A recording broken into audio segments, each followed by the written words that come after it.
Guys இன்றைக்கி நம்ம எங்கே வந்திருக்கேன்னு சொன்னால் மோஸ்ட் கண்ட்ரவர்ஷியல் ரெஸ்டாரண்ட்டான ஜப்பார் பாய் பிரியாணிக்கு தான் வந்திருக்கிறோம். கனடாவில் இருக்கிற ஸ்காப்ரோவில் இருக்கிற பிரான்ச்சுக்கு.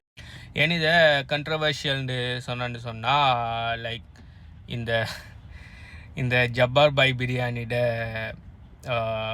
ரிவ்யூஸ் வீடியோ போடுற இன்ஃப்ளூயன்சர்ஸ் சிலாக்கள் ஃபுல் மிக்ஸ் ரிவ்யூ. ஓகே, சிலாக்கள் இங்கே சாப்பாடு நல்லா இருக்குன்னு போட்டிருக்காங்க. அவங்களோட கமெண்ட்ஸை போய் பார்த்தா ஏன்டா காசு வாங்கிட்டு பொய்க்கு சொல்கிறேன், அவ்வளவு நல்லாவெல்லாம் இல்லை, பொய் ரிவ்யூ இது, என்ன அது அந்த என்ன சும்மா பிராண்டுக்கு தான் காசு, சாப்பாடு அவ்வளோ நல்லமில்லைன்னு சொல்லி கமெண்ட்ஸ்.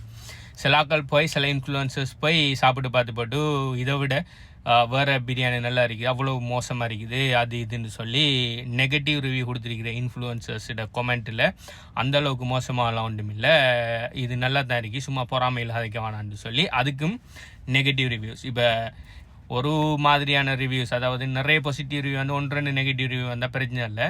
பார்க்குறதெல்லாம் ஃபுல் கண்ட்ரவர்ஷியாக தான் இருக்குது. சரியா, நான் பார்த்த மாட்டுக்கு ஹாஃப் அண்ட் ஹாஃப் இது பாசிட்டிவ் ரிவ்யூஸும் இருக்குது, நெகட்டிவ் ரிவ்யூஸும் இருக்குது. ஸோ அதனால் இப்போ நானும் போய் சாப்பிட்டு பார்த்துட்டு நல்லா இருக்குதா இல்லையான்னு சொல்லி உங்களுக்கு எனக்கு எப்படி இருந்துக்கின்னு சொல்கிறேன். எனக்கு இவங்க பே பண்ணல இந்த ரிவ்யூ செய்கிறதுக்கு நான் என் சொந்த மணியை கொடுத்து தான் வாங்கி சாப்பிட போகிறேன். சாப்பிட்டு பார்த்துட்டு நான் ரிவ்யூவில் வாசித்த விடத்த ஆம்பூர் மட்டன் பிரியாணியும் சிக்கன் 65யும் நல்லா இருக்குன்னு சொல்லி நிறைய இவங்களோட கூகுள் ரிவ்யூஸில் ரேட்டிங்ஸில் இருந்துக்கு. மற்றதெல்லாம் நல்லம் இல்லை, இது ரெண்டும் நல்லா இருக்கு கம்பேர்ட் டு அதர்ஸ்ன்னு சொல்லி போட்டிருந்தாங்க. ஸோ அதனால் அந்த ரெண்டையும் சாப்பிட்டு பார்த்து உங்களுக்கு ரிவ்யூ சொல்கிறேன். ப்ளஸ் இந்த ஃப்ரெண்ட்ஸ் 2 பேரும் வந்துட்டுருக்காங்க. ஸோ அவங்களும் வந்ததுக்கு பிறகு லைக் அவங்கள்ட்டையும் பார்த்துட்டு அவங்களுக்கு என்ன மாதிரி இருக்குன்னு சொல்லி அவங்களோட ஒப்பீனியனையும் நான் உங்களுக்கு சொல்கிறேன். ஓகே,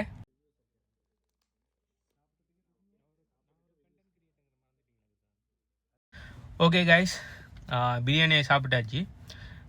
நான் பிரியாணியோட ஃபோட்டோஸை நான் இதில் ஆட் பண்ணுறேன் பாருங்கள். பிரியாணிக்கு என்ன ரேட்டிங் கொடுப்பேன்னு சொன்னால் நான் ஒரு 10க்கு ஒரு 7.5 இல்லாட்டி 7 தான் கொடுப்பேன். ஓகே, குவான்டிட்டி பார்த்தீங்கன்னு சொன்னால் நல்ல குவான்டிட்டி. நான் ஆம்பூர் மட்டன் பிரியாணியும் சிக்கன் 65 நான் சொன்ன மாதிரி தான் 2 தான் எடுத்தேன். எல்லாருமே அதான் எடுத்தேன். ஒரு ஃபுல் சிக்கன் 65 ஒன்று எடுத்துகிட்டு அதை ஷேர் பண்ணினேன். ஆளுக்கு ஒரு மட்டன் பிரியாணி எடுத்தேன். குவான்டிட்டி நல்ல குவான்டிட்டி. இதில் என்ன ஒரு 40% மட்டும் தான் நான் சாப்பிட்டேன். மிச்சம் 60% நான் திரும்ப கொண்டு வரேன். அவங்க டேக் அவுட் பாக்ஸில் தான் தராங்க, அதை அப்படியே கொண்டு வரலாம். நீங்கள் டேஸ்ட் நல்லா இருந்தீங்க. அதாவது ஆனால் பயங்கர பெஸ்ட் ஆஃப் த பெஸ்ட் பிரியாணியாக இது இருக்கிறதுலையே பெஸ்ட் ஆஃப் த பெஸ்ட் 100 அப்படி சொல்ல மாட்டேன்.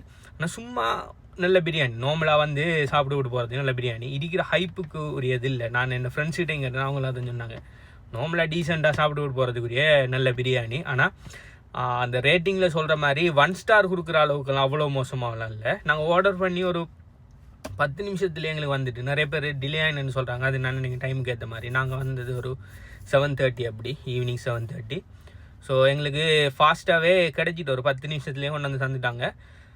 ஃபஸ்ட்டுக்கே நம்ம போய் பில்லை போட்டதுக்கு பிறகு அவங்க கொண்டு வந்து தருவாங்க நீங்கள் டைனிங்னு சொன்னால். டேஸ்ட் வைஸ் ஓவர் ஹைப்புக்குரியதும் இல்லை, மொக்கண்டும் இல்லை, டீசெண்டான நல்ல பிரியாணி. நான் ஒரு 5 ஸ்டாருக்கு நம்ம 4 ஸ்டார் கொடுக்கலாம். ஓகே, 4 ஸ்டாருக்கு நல்ல பிரியாணி. ஆனால் அதில் போட்டிருக்கிற 1 ஸ்டார்லாம் எனக்கு நான் நினைக்கிறேன் அவங்க சாப்பிடக்குள்ளே மேபி நல்லா அழிக்காமல் இருந்திருக்கலாம். பட் 1 ஸ்டார் 2 ஸ்டார் கொடுக்குற அளவுக்குலாம் அவ்வளோ மொக்கம் இல்லை. பிரியாணி நல்ல பிரியாணி தான் இது. ஆனால் பிரியாணியை விட எனக்கு சிக்கன் 65 நல்லா இருந்துச்சு, நல்ல டேஸ்ட்டாக இருந்துச்சு. பிரியாணியும் நல்ல ஓகேயான நல்ல பிரியாணி. நார்மலாக நம்ம ரெகுலர் ஷாப்பில் எடுக்கிற பிரியாணியை விட பெட்டரான பிரியாணி தான் அது. ஆனால் இருக்கிற அந்த ஹைப் ஒன்று இருக்குது தானே, அந்த பிராண்டுக்கு அந்த ஹைப்புக்கும் பெஸ்ட் 10க்கு 9 இல்லாட்டி 10க்கு 10 கொடுக்குற பிரியாணிடா அந்த பிரியாணி இல்லை, லைக் 10க்கு 7 கொடுக்குற ஒரு நல்ல பிரியாணி. ஸோ இதுதான் எந்த ரேட்டிங் ப்ளஸ் என் ஃப்ரெண்ட்ஸோட ரேட்டிங் மாதிரி. ஆனால் அதில் ஒரு ஃப்ரெண்ட் கிருஷாந்துன்னு சொல்லி அவருக்கு பயங்கரமாக பிடிச்சிருக்கு. அவர் 2வது நம்ம வந்து சாப்பிட்றாரு. ஒரு ஆல்ரெடி அவர் அவரை வைஃப் ஆக்களோட வந்து ஆல்ரெடி சாப்பிட்டுட்டு இப்போ 2வது நம்ம வந்து சாப்பிட்றாரு, நல்லா இருக்குன்னு சொன்னார்.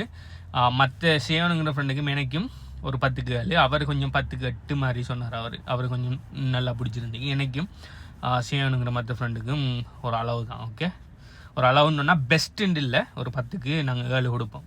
ஃபைனலி இந்த ஹைப்ட் ஜப்பார் பாய் பிரியாணியை ட்ரை பண்ணிட்டேன். இதை நான் ஸ்ரீலங்கன், ஸோ என்னால் இந்தியாவுக்கு போய் இதை ட்ரை பண்ணிக்கலாம். ஸோ லக்கிலி நான் கனடாவில் இருக்கிறதால ஸோ இதை நான் ட்ரை பண்ணிட்டேன். ஸோ துபாயில் இருக்கவங்களோட பிரான்ச் யூஎஸில் இருக்கேன்னு நினைக்கிறேன். ஸோ ஸ்ரீலங்காவில் இல்லை. ஸோ ஸ்ரீலங்கன்ஸ் இப்படி வெளிநாட்டில் இருக்கிறவர்களுக்கு ஒரு சான்ஸ் இதை ட்ரை பண்ணுறதுக்கு. டெஃபினட்டாக நான் ரெக்கமெண்ட் பண்ணுவேன். ஒரு நாளைக்கு உங்களோட ஃப்ரெண்ட்ஸ் இல்லாட்டி ஃபேமிலியோட வந்து சாப்பிட்டு போகிறதுக்கு உண்மையிலேயே நல்ல பிரியாணி தான். பெஸ்ட் ஆஃப் த பெஸ்ட்டுண்டா இல்லை, பட் நீங்கள் வந்து சாப்பிட்டு போகிறதுக்கு பட் ஓகே, நல்ல டேஸ்ட்டாக தான் இருக்குது. நீங்கள் இதை பற்றி என்ன நினைக்கிங்க? ஸோ 1 ஸ்டார் கொடுக்குறாக்கள் எல்லாம் ஏன் 1 ஸ்டார் கொடுத்துருக்காங்கன்னு நினைக்கிங்க? அப்படி இல்லை 5 ஸ்டார் கொடுக்குறாங்கலாம் ஏன் 5 ஸ்டார் கொடுத்துருக்காங்கன்னு சொல்லி நீங்கள் நினைங்கன்னு சொல்லி கீழே உங்களோட ஒப்பீனியனை கமெண்ட் பண்ணுங்கள். பை.